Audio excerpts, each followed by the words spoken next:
রাজ্য সরকারের টানা 15 বছরের উন্নয়নমূলক কাজ ও জনকল্যাণমূলক প্রকল্পের সাফল্যের বার্তা সাধারণ মানুষের দোরগোড়ায় পৌঁছে দিতে হরিশ্চন্দ্রপুর বিধানসভা এলাকায় শুরু হলো অভিনব উদ্যোগ উন্নয়নের পাঁচালী ট্যাবলো প্রচার।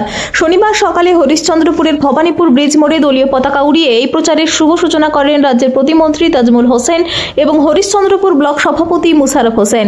2011 সাল থেকে মামাটি মানুষের সরকারের অধীনে চালু হওয়া বিভিন্ন উন্নয়নমূলক প্রকল্প, সামাজিক সুরক্ষা ও পরিকাঠামোগত অগ্রগতির খতিয়ান তুলে ধরতেই ট্যাবলো প্রচারের আয়োজন। এদিন হরিশ্চন্দ্রপুর বিধানসভার অন্তর্গত হরিশ্চন্দ্রপুর 1 নম্বর ব্লকের মহেন্দ্রপুর, হরিশ্চন্দ্রপুর ও ভিঙ্গল এই 3টি অঞ্চলে ট্যাবলোর উদ্বোধন করা হয়। আজ থেকে এই ট্যাবলোগুলি প্রতিটি বুথ ও পাড়ায় ঘুরে ঘুরে সাধারণ মানুষের কাছে রাজ্য সরকারের উন্নয়নের বার্তা পৌঁছে দেবে।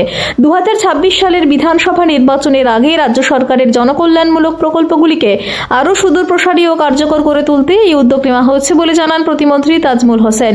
উদ্বোধনী অনুষ্ঠানে বক্তব্য রাখতে গিয়ে ব্লক সভাপতি মুশারফ হোসেন বলেন, তৃণমূল কংগ্রেস সরকার গঠনের পর থেকে যে সমস্ত জনকল্যাণমূলক প্রকল্প চালু হয়েছে সেগুলোকেই পাঁচালীর গানের মাধ্যমে তুলে ধরা হচ্ছে।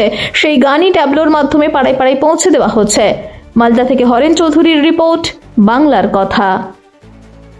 আজকে আমাদের মানবিক মুখ্যমন্ত্রীর উন্নয়নের যে পাঁচালী 15 বছরের যে গৌরবময় উজ্জ্বল, সেই 15 বছরের মধ্যে আমাদের মানবিক মুখ্যমন্ত্রী যে সমস্ত উন্নয়নের কাজ করেছেন সেই সমস্ত উন্নয়নের কথা আমাদেরকে ছড়িয়ে ছিটিয়ে দিতে হবে। তার জন্য আমরা আজকে আমাদের মানবিক মুখ্যমন্ত্রীর নির্দেশে আমরা আজকে টোটোর মাধ্যম দিয়ে প্রত্যেকটা বুথে বুথে, প্রত্যেকটা অঞ্চলে অঞ্চলে, প্রত্যেকটা পাড়ায় পাড়ায় আমাদের এই টোটোর মাধ্যমে এই প্রচারটা হবে যে আমরা 15 বছরে আমাদের মানবিক মুখ্যমন্ত্রী মানুষের সাথে, মানুষের পাশে যে ছিলেন, তার জন্য যে সমস্ত কাজ করেছেন সেই সমস্ত উন্নয়নের কথা এই টোটোর মাধ্যম দিয়ে প্রচার হোক। কোন কোন অঞ্চলের আজকে আমাদের হরিশ্চন্দ্রপুর মানে 3টা অঞ্চলের আজকে হলো আগামীকাল আমাদের যে 9টা অঞ্চল আছে, আমরা আগামীকাল সেই 9টা অঞ্চলের উদ্বোধন করব।